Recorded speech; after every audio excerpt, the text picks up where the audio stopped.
Captain Jake Morrison stood on the bridge of the UE's Thunderbolt, watching the stars through the main window. The ship moved slowly through the Kepler 442 system, checking for any problems or dangers. Jake had been a captain for 10 years, and he knew space could be dangerous. His crew of 180 people trusted him to keep them safe. "Captain, I'm getting something strange on the sensors," said Commander Lisa Parker. She was Jake's second in command and had worked with him for 5 years. Lisa looked at her screen with worried eyes. "There are energy readings coming from behind the third planet. They don't look like anything we've seen before." Jake walked over to Lisa's station. The numbers on her screen were jumping around like crazy. Whatever was out there was big and powerful. "How many ships do you think it is?" he asked. "At least 10, maybe more," Lisa said. "They're much larger than us, Captain. Each one is about 3 times the size of the Thunderbolt." The bridge became quiet. Everyone knew that meeting unknown aliens could mean trouble. Jake had heard stories about alien races that attacked first and asked questions later. He hoped these aliens would be friendly, but he had to be ready for anything. "Sir, they're moving toward us," said Steve Adams from the communication station. Steve was young, but very good at his job. He could pick up radio signals from very far away. "I'm getting transmissions from them, but the language is completely different." Jake nodded. "Can you translate any of it?" "The computer is trying, but it will take time," Steve said. "Wait, I'm getting something new. They're using our language now." The main screen flickered, and suddenly a face appeared.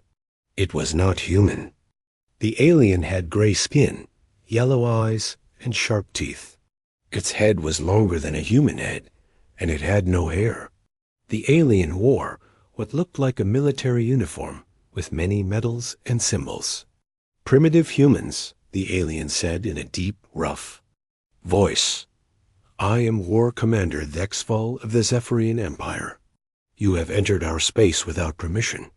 This is a crime that requires punishment." Jake stepped forward so the alien could see him clearly. "I am Captain Jake Morrison of the United Earthship Thunderbolt. We are on a peaceful mission. We didn't know this was your space." Thexval laughed, showing his sharp teeth. "Peaceful? You humans always say you are peaceful, but you carry weapons. We have been watching your species for some time. You are new to space travel, and you think you can go anywhere you want." "We don't want any trouble," Jake said, keeping his voice calm. "We can leave this system right now, if that's what you want." "Leave?" Thexval's yellow eyes got brighter. "No, human. You have insulted the Zephyrian Empire by coming here. We have conquered 17 star systems, and we have never lost a battle. Your ship is small and weak compared to ours." Lisa whispered to Jake, "Captain, I count 12 ships. They all have energy shields and plasma weapons. Their technology is much more advanced than ours." Jake knew they were in serious trouble. The Thunderbolt was a good ship, but it was not built for fighting large alien fleets. It had railguns and missiles, but the aliens probably had better weapons and defenses. "I will give you one choice, Captain Morrison," Thexval continued. "Surrender your ship now, and we will make your deaths quick. If you try to fight us, we will destroy you slowly and take your ship apart piece by piece."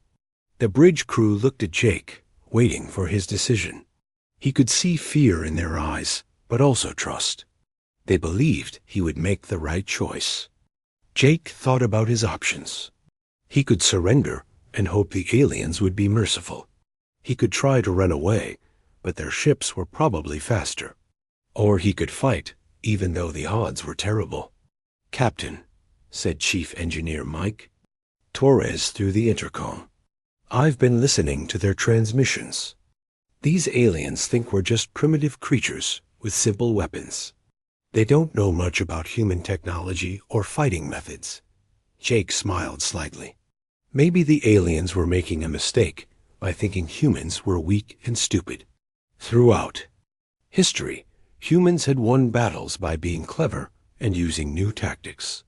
Maybe they could do it again. War Commander Thexval, Jake said, looking directly at the alien on the screen. I reject your demand for surrender. If you want my ship, you'll have to take it. Thexval's eyes opened wide with surprise. You dare to challenge the Zephyrian Empire? With one small ship against 12 of ours? You are either very brave or very foolish, Ewan. Maybe both, Jake said. But humans don't give up without a fight. Very well, Thexval said, his voice getting angrier. We will show you the power of the Zephyrian Empire. Prepare to die, Captain Morrison. The screen went black. Jake turned to his crew and saw determination replacing fear on their faces. Lieutenant Amy Foster was already working at the weapons station, preparing the ship's guns. Dr. Helen Brooks was running scans on the alien ships, looking for weaknesses. All hands, this is the captain, Jake announced over the ship's intercom. We are about to face a superior enemy force. But remember, we are humans. We have survived ice ages, wars, plagues, and everything else the universe has thrown at us. We don't give up, and we don't surrender. Today, we show these aliens what humans are really made of. The crew began preparing for the fight of their lives. They had no idea that they were about to change the way the entire galaxy thought about humanity. On the bridge of the Zephyrian flagship, War Commander Thexval laughed as he watched the small human ship on his screen. The Thunderbolt looked like a toy compared to his massive warships. His officers stood around him, all smiling and making jokes about the foolish humans. Sir, shall I order the full fleet to attack? Asked Sub-Commander Kethron, a young officer eager to prove himself. We could destroy them in seconds with all our ships firing together. Thexval waved his hand dismissively. No, that would be wasteful. One ship is enough to handle these primitive humans. You may have the honor, Kethron. Take your ship, avoid render, and show these humans what happens when they challenge the Zephyrian Empire. Catherine's eyes lit up with excitement. Thank you, War Commander. I will make quick work of them. Just remember to leave some pieces for our scientists to study, Thexval said. They want to learn more about human technology. Though I doubt there's much to learn from such basic weapons. The other officers laughed again. They had fought many different alien species, and humans seemed to be the weakest they had ever encountered. Their ships were small, their weapons were simple, and they had no energy shields. It would be like fighting children with sticks. Meanwhile, aboard the Thunderbolt, Captain Jake Morrison gathered his senior officers in the briefing room. The room was small and cramped, very different from the huge command centers on the alien ships. But Jake knew that size didn't always matter in a fight. Report, Jake said as his officers sat down around the table. Commander Lisa Parker spoke. First, the aliens have 12 ships total. Each one is about 3 times our size and heavily armed. They have energy shields that can probably stop our regular weapons. Chief Engineer Mike Torres added, I've been analyzing their engine signatures. They use some kind of fusion power system, much more advanced than ours. But their ships are also much heavier, which means they can't turn as quickly as we can. Lieutenant Amy Foster looked up from her tablet. Their weapons are plasma-based, which means they're powerful, but they travel slower than our railgun rounds. If we can stay at long range and keep moving, we might be able to avoid getting hit. Dr. Helen Brooks, the ship's science officer, had been quiet during the discussion. Now she spoke up. I've been studying their communication signals. Their language suggests they think in very straight lines. They'd probably use traditional military tactics that have worked for them before. Jake nodded. This was exactly what he had hoped to hear. What about their weaknesses? Well, Dr. Brooks continued, they seem to expect their enemies to fight the same way they do. They form up in neat formations and trade shots until one side wins. They've probably never faced guerrilla warfare. Mike Torres smiled. Captain, remember what you taught us about David and Goliath? Sometimes the small guy wins because he fights differently. Exactly, Jake said. These aliens think they know everything about fighting because they've conquered other species. But they've never fought humans before. We don't play by their rules. On the bridge, Steve Adams was still listening to alien transmissions. He had learned to understand some of their language, and what he heard made him angry. Captain, they're not taking us seriously at all. They're talking about us like we're animals. One of them just said he's going to keep a piece of our hull as a trophy. Jake felt his jaw tighten. Throughout human history, enemies had made the mistake of thinking humans were weak or stupid. They always learned the truth too late. Let them think that, he said. It will make our job easier. The ship's intercom crackled to life. Captain, this is engineering. We've got the reactor running at full power, and all weapon systems are ready. The ship is as ready as she ever be. Thank you, Chief, Jake replied. Then he turned to his tactical officer. Amy, I want you to forget everything you learned at the academy about proper space combat. We're going to fight dirty. Amy Foster grinned. I was hoping you'd say that, sir. On the Zephyrine ship Void Render, Sub-Commander Kethron was preparing for what he thought would be an easy victory. His ship was beautiful and deadly, with smooth lines and powerful weapons. The crew of 300 aliens all believed they were about to win a simple battle. Weapons officer, prepare the main plasma cannons, Kethron ordered. Target their engine section. I want to disable them first, and destroy them slowly. Yes, sir, the weapons officer replied. The human ship has no shields. This will be over quickly. Kethron looked at the tactical display. The human ship was just sitting there, not moving or trying to run away. Either they were very brave or very stupid. He suspected they were stupid. Communications, send a message to the human ship. Tell them this is their last chance to surrender. The message was sent, but Captain Morrison didn't reply. Instead, the Thunderbolt began to move. It wasn't running away, though. It was moving toward the asteroid field near the system's fourth planet. Sir, they're heading for the asteroids, reported the navigation officer. Should we follow them? Catherine laughed. Of course we follow them. They think they can hide behind rocks. Our sensors can track them anywhere. Besides, those asteroids will just make it more interesting. What Catherine didn't know was that Captain Morrison had studied the asteroid field. For the past hour, he knew exactly where every large rock was located, and he had a plan. The aliens were about to learn that humans had been fighting in difficult terrain for thousands of years.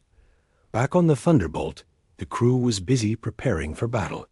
Security Chief Danny Walsh was checking the ship's armor plating, making sure it could take some hits.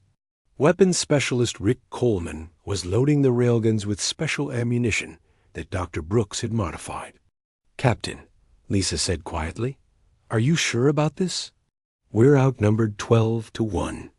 Jake looked at his friend and second in command. Lisa, my grandfather fought in World War II. He was at a place called Normandy, where thousands of men charged into machine gun fire because they knew it was the right thing to do. They were scared, but they did it anyway. That's what humans do. Lisa nodded. She understood. Sometimes you had to fight, even when the odds were terrible. Sometimes you had to prove that you wouldn't be pushed around. All stations, this is the Captain, Jake announced. The enemy is approaching. Remember, we're not just fighting for ourselves. We're fighting for every human who will come after us. We're showing the galaxy that humans don't back down from bullies. The Void Render was getting closer, its plasma cannons glowing with deadly energy. Sub-Commander Catherine was confident. and relaxed. He had no idea that he was about to face the most dangerous species in the galaxy. The Zephyrian ship Void Render moved through space like a predator hunting its prey. Sub-Commander Kethrin stood on his bridge, watching the human ship get smaller on his screen as it headed toward the asteroid field. He was not worried at all. In fact, he was excited to finally have some action after months of boring patrol duty. "Sir, we are now in optimal firing range," reported his weapons officer. "The human ship is moving between the asteroids, but our targeting computers can track them easily." Kethrin smiled, showing his sharp teeth. "Fire the main plasma cannons. Aim for their engines. I want to disable them first so they can't run away." Bright blue energy beams shot out from the Void Render toward the Thunderbolt. The plasma moved. Fast, but not as fast as the bullets from human railguns. Captain Narration had been counting on this. He had studied the alien weapons for the past hour and knew exactly how much time he had to react. "Incoming fire," shouted Lieutenant Amy Foster. From the weapons station, "Plasma beams, multiple targets." "Evasive maneuvers," Jake ordered. "Take us behind that big asteroid now." The Thunderbolt twisted and turned between the floating rocks. The plasma beams missed by several hundred meters, hitting empty space where the ship had been just seconds before. The alien weapons were powerful, but they couldn't hit what they couldn't predict. On the Void Render, Kethrin frowned. The human ship was moving in ways that didn't make sense. It was spinning and diving like a small fighter craft, not like a proper warship. This was not how civilized species fought in space. "Sir, they're using the asteroids as cover," said the tactical officer. "This is most unusual. Standard fleet doctrine calls for ships to face each other in open space. Then we will follow them into the asteroid field," Kethrin decided.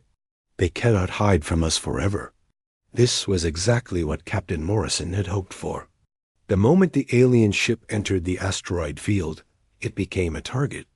The Zephyrian ship was huge and moved slowly, while the Thunderbolt was small and quick. Jake had fought in asteroid fields before during training exercises, but the aliens clearly had not. "Amy, are you ready?" Jake asked his tactical officer. "Yes, sir." "All weapons loaded and ready to fire." "Then let's show them what humans can do." "Fire." The Thunderbolt's railguns opened fire from behind a large asteroid. The metal bullets moved much faster than plasma beams, and they hit the Void Render's shields with tremendous force. The alien ship shook from the impact, and several of its systems sparked and flickered. "What was that?" Kethrin demanded, grabbing his command chair as his ship was hit again. "Kinetic weapons, sir," his science officer reported. "They're using solid projectiles instead of energy beams. Our shields are designed to stop plasma and laser fire, not physical impacts." "Impossible," Kethrin shouted. "No civilized species uses such primitive weapons." But the hits kept coming. The Thunderbolt would appear from behind an asteroid, fire several shots, then disappear again before the Void Render could return fire. It was like fighting a ghost. Every time the aliens thought they had the human ship targeted, it would vanish. Behind another rock, Dr. Helen Brooks was monitoring the alien ship's energy readings from her science station. "Captain, their shields are weakening. The railgun impacts are causing some kind of harmonic disruption." "Keep hitting them," Jake ordered. "Amy, focus on their weapon systems. If we can disable their guns, they can't hurt us." The battle continued. For 20 minutes, the Thunderbolt darted between asteroids like a fish swimming through coral, always moving, always attacking. The Void Render tried to follow, but the huge ship kept bumping into rocks and getting damaged. Kethrin was getting frustrated and angry. This was not how battles were supposed to go.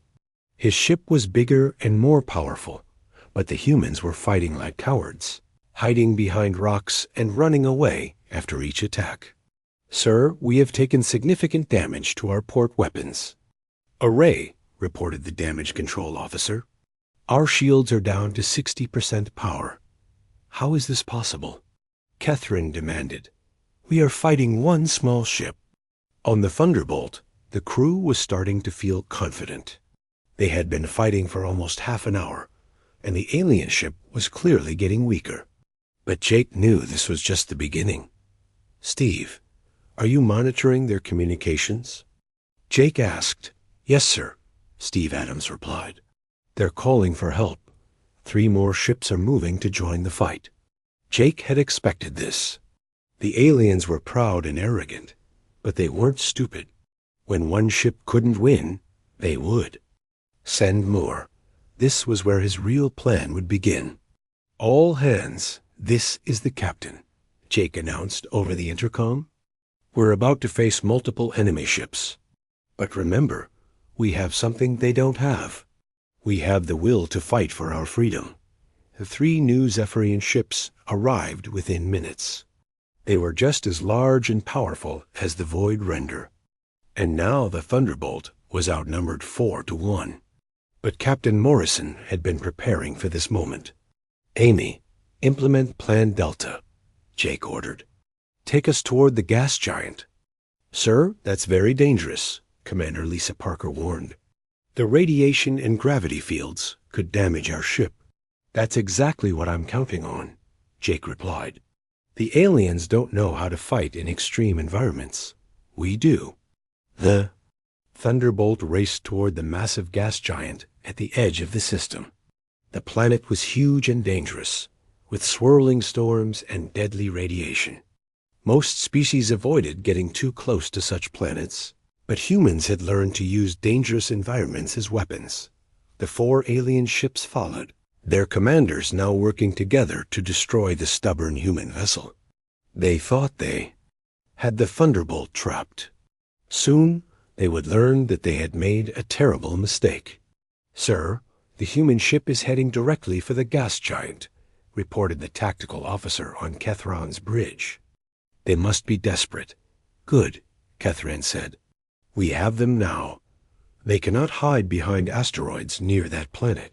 Their radiation will interfere with their systems." What Kethron didn't know was that Chief Engineer Mike Torres had been modifying the Thunderbolt systems for the past hour. The ship was ready to fight in conditions that would disable the alien vessels. "Captain, we're approaching the gas giant's radiation field," reported the navigation officer. "All systems are green." Jake smiled. The real battle was about to begin. The aliens thought they had won, but they had no idea what humans were capable of when they were fighting for their lives. "All weapons, prepare for close combat," Jake ordered. "It's time to show these aliens why you should never underestimate humanity." The Thunderbolt raced toward the gas giant, with 4 alien ships chasing behind it. The massive planet filled the view screen, its storms swirling in beautiful but deadly patterns. The radiation levels were climbing rapidly, and most ships would have turned away by now.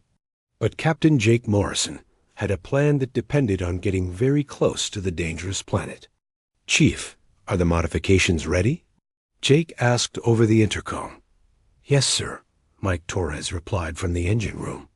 "I've rerouted power from non-essential systems and boosted our radiation shielding. We can handle much more than those alien ships can." Dr. Helen Brooks was studying her instruments carefully. "Captain, I'm reading massive electromagnetic interference from the gas giant. It's going to scramble their targeting systems much worse than ours." Jake nodded. This was exactly what he had hoped for. Humans had learned to fight in all kinds of bad conditions throughout their history. They had fought in storms, in darkness, in mountains, and in jungles. The aliens had only fought in the clean, simple environment of open space. Behind them, the 4 Zephyrian ships were starting to have problems. Sub-Commander Kethran watched his instruments with growing worry as warning lights began flashing. all over his bridge. Sir, the radiation is interfering with our sensors, reported his science officer. We're losing target lock on the human ship. Compensate, Catherine ordered. Use backup systems. We are, sir, but the interference is too strong.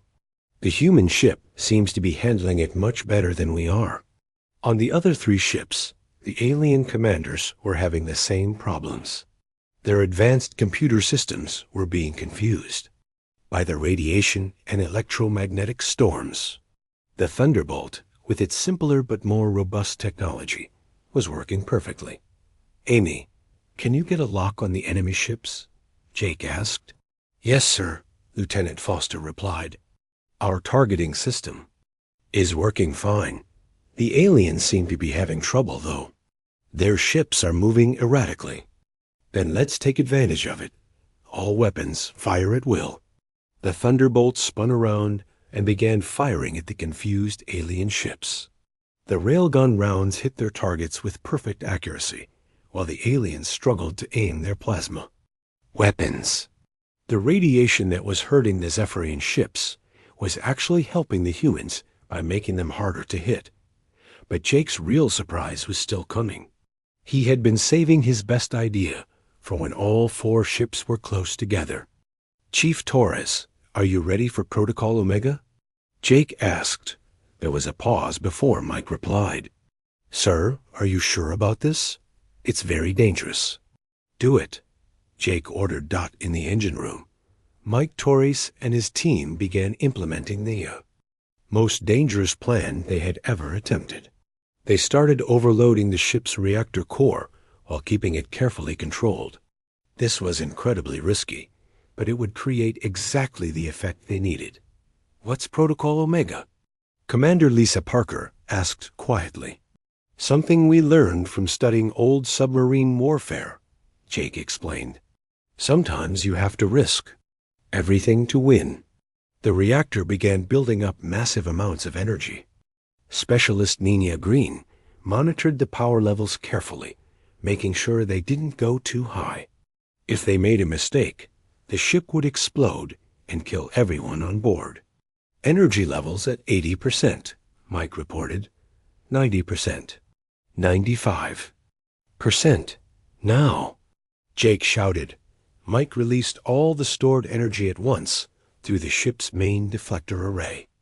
A massive electromagnetic pulse erupted from the Thunderbolt, spreading out in all directions like an invisible explosion. The pulse was so powerful that it could be seen as blue lightning crackling across the hull. The electromagnetic pulse hit all 4 alien ships at the same time. Instantly, their computer systems crashed.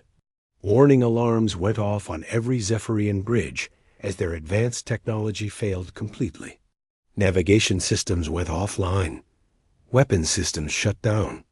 Even their life support systems began having problems. What happened? Kethron demanded as his bridge went dark except for emergency lighting. Complete system failure, sir, his engineering officer reported, panic in his voice. All our main computers are offline.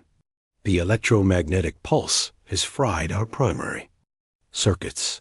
How is that possible? Our systems are shielded against electromagnetic interference, not against a pulse this powerful, sir.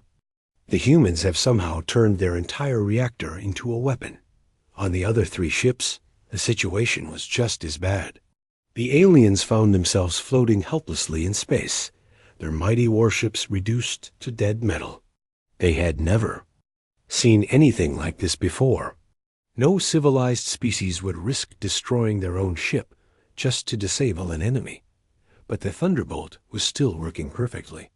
Human engineers had built their systems to be tough and simple, able to survive anything. The electromagnetic pulse had been carefully designed to hurt the aliens without damaging their own ship. All enemy ships are disabled, Captain, Amy Foster reported with excitement in her voice. Their weapons are offline, and they're not maneuvering. Excellent, Jake said. Steve, open a channel to all alien ships. Channel open, sir. Jake looked. directly at the camera that would transmit his image to the enemy commanders. War Commander Vexval, this is Captain Morrison. Your ships are disabled and defenseless. You challenged us thinking we were weak and primitive. You were wrong. On the flagship, Vexval stared at the human captain on his emergency screen. Half of his systems were dead, and his mighty fleet was helpless. How had this happened? How had one small human ship defeated 4 of his best warships? This is impossible, Vexval said. Your technology is inferior to ours. Our technology is different from yours, Jake replied. We build our systems to survive in harsh conditions because Earth taught us that the universe is a dangerous place. We learn to be tough and adaptable. You learn to rely on advanced computers and energy shields. When those fail, you have nothing left. Security Chief. Danny Walsh appeared on Jake's screen. Captain, should we prepare boarding parties? Not yet, Danny, Jake said. I think these aliens are starting to understand their situation. Dr. Brooks was studying the disabled alien ships. Captain, their life support systems are failing. The electromagnetic pulse damaged more than just their weapons and navigation. Jake thought about this. He could let the aliens die in their dead ships, but that wasn't the human way. Humans fought hard, but they also showed mercy to defeated enemies. Open a channel to all ships, Jake ordered. War Commander Vexval, your life support systems are failing.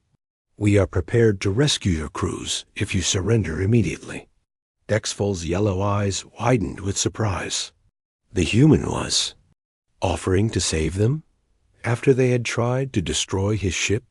This was not what he expected from a primitive species. Why would you help us? Vexval asked. Because that's what humans do, Jake replied. We fight when we have to, but we don't murder helpless people. Even enemies deserve a chance to live. For the first time in his life, Vexval was beginning to understand that he had made a terrible mistake. These humans were not primitive animals. They were something much more dangerous and much more noble than he had ever imagined. War Commander Vexval stared at the human captain on his emergency screen. His proud fleet was floating dead in space, and his crews were slowly dying as life support systems failed. A small human ship that he had mocked was now the only thing keeping them alive. I need an answer, War Commander, Captain Jake Morrison said calmly. Do you surrender, or do you want your people to die for your pride? Vexval looked around his darkened bridge. His officers were working frantically to restore power, but it was useless. The electromagnetic pulse had destroyed too many systems. He had 2 choices: swallow his pride and accept help from the humans, or watch his entire fleet die. We surrender, Vexval said quietly. It was the first time in his military career that he had ever spoken those words. Good choice, Jake replied. We'll begin rescue operations immediately. But Jake had not forgotten what the aliens had planned to do to his ship and crew. The Zephyrians had intended to destroy the Thunderbolt slowly and keep pieces as trophies. They had called humans primitive animals and threatened to make their deaths painful. Jake was willing to save their lives, but he was not going to let them go free. However, Jake continued, there are conditions for our help. First, you will order all remaining Zephyrian ships in this system to withdraw immediately.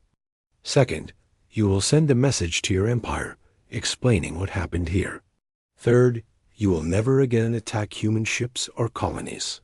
And if we refuse? Vexval asked, though he already knew the answer. Jake's expression became cold and hard. Then you die here, and we destroy your ships to make sure no one can study our technology. Your choice. Vexval realized he had no choice at all. The human captain held all the power now. I agree to your terms. Excellent. Steve, monitor all their communications. Make sure they follow orders. Over the next hour, the Thunderbolt's crew worked to save the alien crews. Security Chief Danny Walsh. Ellie beams onto the disabled ships to help with emergency repairs. Dr. Brooks provided medical assistance to injured aliens. The humans worked efficiently and professionally, showing no hatred toward their former enemies. But, while the rescue operation continued, Jake was preparing for the final part of his plan. He opened a secure channel to Earth Command to report what had happened. Then he opened another channel that would broadcast to both the Zephyrian Empire and any other alien species that might be listening. "This is Captain Jake Morrison of the United Earth ship Thunderbolt," he began. "Today, a Zephyrian fleet of 12 ships attacked our single vessel without provocation. They demanded our surrender and threatened to torture and kill my crew. We refused to submit to their demands." On his bridge, Vexval listened with growing dread. He knew what was coming next. The Zephyrian Empire has conquered 17 star systems by using superior technology and overwhelming force. Jake continued. "They believed humans would be easy prey because our ships are smaller and our weapons are simpler. They were wrong." Jake paused, letting his words sink in. "Humans have spent thousands of years perfecting the art of warfare. We have fought each other in every possible condition and environment. We have learned that victory does not always go to the side with better weapons. Sometimes it goes to the side that refuses to give up." The broadcast was being recorded by listening posts throughout the galaxy. Within hours, every major alien species would know what had happened in the Kepler 442 system. "The Zephyrians made several critical mistakes," Jake explained. "First, they assumed that advanced technology would guarantee victory. But technology is only as good as the people using it. Second, they fought using predictable tactics that worked against other species, but failed against human adaptability. Third, they underestimated our determination to protect our freedom." Vexval wanted to interrupt, to argue, to defend his empire's honor. But he knew that everything the human was saying was true. His fleet had been overconfident and unprepared for the kind of warfare humans practiced. "I want to make something very clear to any species listening to this broadcast," Jake continued. "Humans do not seek conflict with other races. We prefer peace and cooperation. But if you attack us, if you threaten our people or our freedom, you will face the full fury of human determination. We will use every advantage we can find, fight in conditions that disable your ships, and never stop until we achieve victory." The message was simple but terrifying. Humans were not the weak, primitive species that many aliens had believed them to be. They were something far more dangerous, a species that had learned to turn any disadvantage into a weapon. "The Zephyrian crews are being returned to their ships with minimal repairs," Jake concluded. "They will be allowed to leave this system and return home. They will carry with them a message. Earth is under human protection, and any attack on our territory will be met with total destruction." The broadcast ended, and Jake turned his attention back to the immediate situation. The alien crews had been saved, and their ships had enough power to make it home. But he had one more message to deliver privately. "War Commander Vexval," Jake said over a private channel, "you and your crews are free to go. But I want you to remember something. Today, you learned that size and advanced weapons don't guarantee victory. You also learned that humans show mercy to defeated enemies, something your empire apparently never taught you." Vexval nodded slowly. "Captain Morrison, may I ask you something?" "Go ahead." "Your ship was outnumbered 12 to 1. Your weapons were inferior to ours. Your technology was simpler. How did you know you could win?" Jake smiled slightly. "I didn't know we could win, War Commander, but I knew we would never stop fighting. That's the difference between humans and every other species you've conquered. We don't fight until we think we might lose. We fight until we win or until we're all dead." The words sent a chill through Vexval's body. He had spent his entire career fighting species that surrendered when the odds became impossible. Humans apparently didn't understand the concept of impossible odds. One by one, the damaged Zephyrian ships limped away from the gas giant. Their crews were alive, but their pride was shattered. They had been defeated by a single small ship, using tactics they had never seen before. As the alien fleet disappeared into hyperspace, Jake addressed his crew over the intercom. "All hands, this is the captain. Today we faced overwhelming odds and emerged victorious. You have shown the galaxy that humans are not prey. You are not victims. You are the descendants of every human who ever refused to surrender in the face of impossible odds." The crew cheered throughout the ship. They had not only survived an encounter with a superior alien fleet, they had won decisively. More importantly, they had established humanity's reputation among the stars. Dr. Brooks approached Jake with a concerned expression. "Captain, do you think we've made enemies of the entire Zephyrian Empire?" Jake shook his head. "No, Helen. I think we've made them very careful about attacking humans in the future. Word of this battle will spread throughout the galaxy. Other species will think twice before challenging us." He was right. Within days, the story of the Battle of Kepler 442 was being told in alien military academies as an example of how superior technology could be defeated by superior tactics and determination. The Zephyrian Empire quietly ordered its fleets to avoid human space, but more importantly, other alien species began to see humans in a new light. They were not the primitive newcomers that many had assumed.